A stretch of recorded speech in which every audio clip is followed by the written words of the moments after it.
नहमदुहु व नुसल्ली अला रसूलिहिल करीम, अम्मा बाद। कल खाने पीने के ताल्लुक़ से बातचीत को अर्ज़ किया था। उसी सिलसिले में सबसे अहम चीज़ है खाने पीने में हलाल और तय्यब चीज़ों का एहतमाम करना और फ़िक्र करना। जितना हलाल और तय्यब चीज़ों का एहतमाम करें, चाहे ग़िज़ा सादी हो, मुरग़्ग़न नहीं, चटनी रोटी ही है, लेकिन हलाल अगर है तो फिर इंसान के अखलाक और आदात पर उसके असरात पड़ते हैं और अच्छे असरात मुरतब होते हैं। ग़िज़ा के ताल्लुक़ से ये तो हमारी फ़िक्र होती है कि ग़िज़ा जो है वो अच्छी हो, उम्दा हो, बेहतर किस्म की हो। ये तो ज़ाहिर है, ठीक है, लेकिन उसी के साथ ये भी फ़िक्र होना कि वो हलाल हो और वो पाक ग़िज़ा हो और जायज़ हो। जानबूझ करके ऐसी ग़िज़ाओं का इस्तेमाल कर लेना और ऐसी चीज़ें खा लेना जो गोया शरअन सही नहीं है, तो ये गोया अपने आप को दीनी एतबार से जो है नुकसान में डाल देना है आदमी को। हराम ग़िज़ाओं का असर इबादत पर तो होता ही है, दुआएं तक कबूल नहीं होती।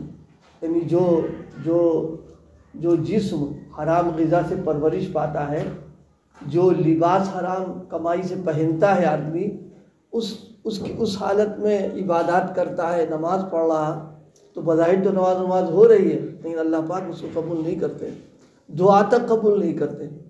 एक रिवायत में भी फरमाया गया है कि बाज़ ऐसे लोग हैं कि ज़ाहिरी एतबार से उनकी हयत ऐसी है, वो दुआ मांगे तो दुआ कबूल हो जाना चाहिए, लेकिन मामला क्या है, खाना भी हराम, पीना भी हराम, लिबास भी हराम, तो उनकी दुआ कैसे कबूल कर लें। जिसका मतलब ये निकला कि दुआओं की कबूलियत और अल्लाह के दरबार में दुआ हमारी जो है उसीयत मंजूर होती है जब हम इन चीज़ों से बचते और एहतियात करते हैं। इसलिए खाने पीने के सिलसिले में आदमी को बहुत मोहतात रहना चाहिए। ठीक है, नहीं आला किस्म की ग़िज़ा हम खाएंगे, सादी खाएंगे, हल्की ग़िज़ा खाएंगे, सादी खा के रहेंगे, लेकिन हलाल खाएंगे, तो उसका असरात खुद अपनी ज़ात पर भी, अपने बच्चों पर भी उम्दा और अच्छे पड़ा करते हैं। और बड़ों ने इस सिलसिले में बहुत एहतियात, बहुत एहतमाम कर रखा है। इसलिए जिन लोगों की आमदनियाँ मशकूक होती हैं, बड़ों का मामूल उनकी दावतों के कबूल करने का नहीं रहा है और वो बचते हैं उससे वो, लेकिन अब इस अंदाज पर रहे ताकि उसकी दिलचकनी भी ना होने पाए, खुद बच भी जाए, उसके लिए मुख्तलिफ तरीक़े इख्तियार कर लेते हैं अपने। हम लोगों को भी अल्लाह पाक इसकी तौफीक अता फरमा दे। अब ये नहीं कि किसी ने पूछ लिया कि भाई आ जाइए, दावत है आपकी, या खाना खा लीजिए, अब हम पहुँच गए और हम जान रहे हैं कि जो है वो सब गड़बड़ सड़बड़ मामला जा रहा है उसमें। नहीं, ठीक है, हम मना कर देंगे, दिल टूटेगा, दिल शिकनी तो ठीक है, लेकिन दीन जो है उसको तो बचाना है ना। हमारा दीन इतना सस्ता थोड़ी ना है कि ज़रा से चंद लोगों की खातिर हम उसको बेच दें। हमारे अकाबिर में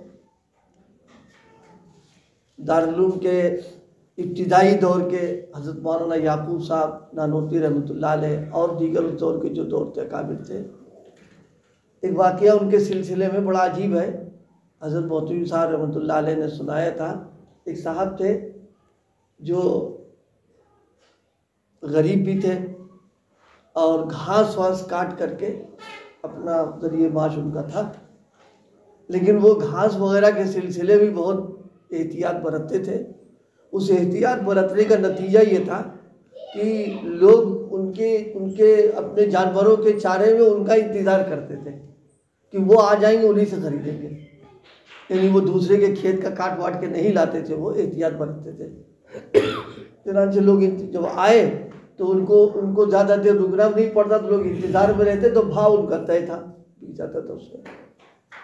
अब उनके इस एहतियात और उसकी वजह से उनकी ज़ाहिर है कि उनकी आमदनी हलाल की थी, तो उस वक्त जो हमारे अकाबिर थे वो उनकी दावत का इंतज़ार करते थे।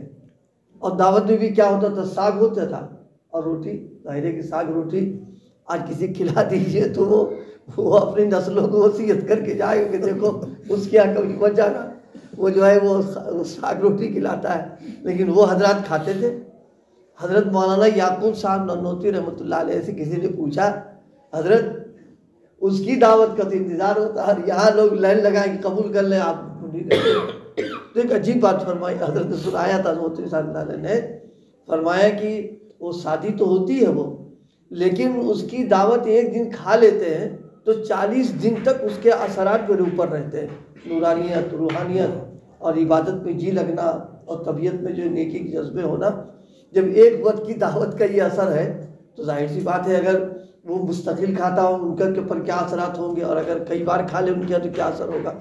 इस तरह के लोगों की दावतों को खाना जाहिर है अल्लाह अगर दे दे तो खाए आदमी, इस पर नज़र न करे कि वो ये खिला रहा है, तो असल पर एहतमाम करना। बड़ों ने हमारे ज़रा से शक की बुनियाद पर अच्छी अच्छी रकमें जो है उन्होंने कुर्बान कर दिया। ये नहीं देखा कि रकम कितनी जा रही, वो ये देखा कि जो है वो तक़वे के, तहारत के, पाकीज़गी के ख़िलाफ़ उसको छोड़ दिया। उन्हीं में एक वाक़या मैं इसमें पढ़ रहा था। मौलाना एक बहुत बड़े आलिम है, हज़रत मौलाना मुफ्ती जमील अहमद साहब थानवी, हज़रत हकीमुल उम्मत नव्वरल्लाहु बरकतहू के अजीज़ों में हैं ये। तो उनका एक वाक़या लिखा है कि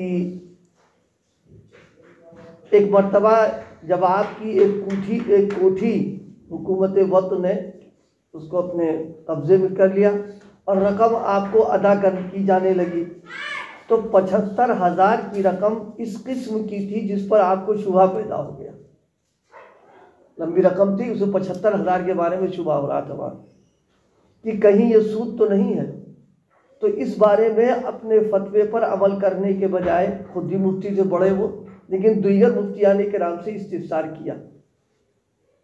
जब सबकी तरफ से जवाब आया कि साइल को यह रकम लेना जायज़ है, हो गई बात। लेकिन मुफ्ती आज़म हज़रत मुफ्ती मोहम्मद शफ़ी साहब ने लिखा, साहिब मामला के लिए इस रकम को लेना अगरचे जायज़ है, नगर लेकिन न लेने में एहतियात और तक़वा है।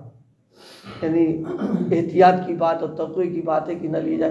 भाई हम लोग इस पर अमल नहीं कर सकते तो कहते हैं फतवे पर तो अमल करें। यानी जो जिसमें खुल्ला मसाइल हैं और उसमें नाजायज़ वगैरह की बात आ रही, उसे बचना चाहिए, तो खैर बड़ी बात थी। तो फरमाया आपने फ़ौरन उस रकम को लेने से इनकार कर दिया। 75,000 रकम बहुत होती है और वो भी उस ज़माने की, ज़ाहिर तो लाखों पर पहुँच रही होगी, लेकिन सिर्फ इस शुबा था और मुफ्ती साहब ने फरमा भी दिया कि आपके लिए ठीक लेना नहीं, उसको छोड़ दिया उन्होंने। एक और वाक़या 1987 में उम्रे के सफ़र पर तशरीफ़ ले जा रहे थे, आपकी तबीयत भी ख़राब थी। आप जिस सीट पर तशरीफ़ फरमा थे उसकी साथ वाली सीट भी खाली थी। जहाज़ में सीटें बगल की होती हैं, खाली भी थी। जहाज़ के अमले ने आपसे दरख्वास्त की कि आप दोनों सीटों पर आराम से लेट जाएं। तो आपने फरमाया कि मैंने एक टिकट लिया है, लिहाजा मुझे एक सीट इस्तेमाल करने का इस्तिहाक़ है, दो का नहीं। और आप जहाज़ के मालिक नहीं कि किसी को उस किराए पर 2 सीटें दे दें आप। चुनांचे पूरा सफ़र बीमारी की हालत में एक ही सीट पर कर लिया। हम लोग तो सफ़र खूब गड़बड़ सड़बड़ करते हैं। एक टिकट है, पूरी बर्थ कब्जे पर है, बैठने नहीं देते उसको जा करके।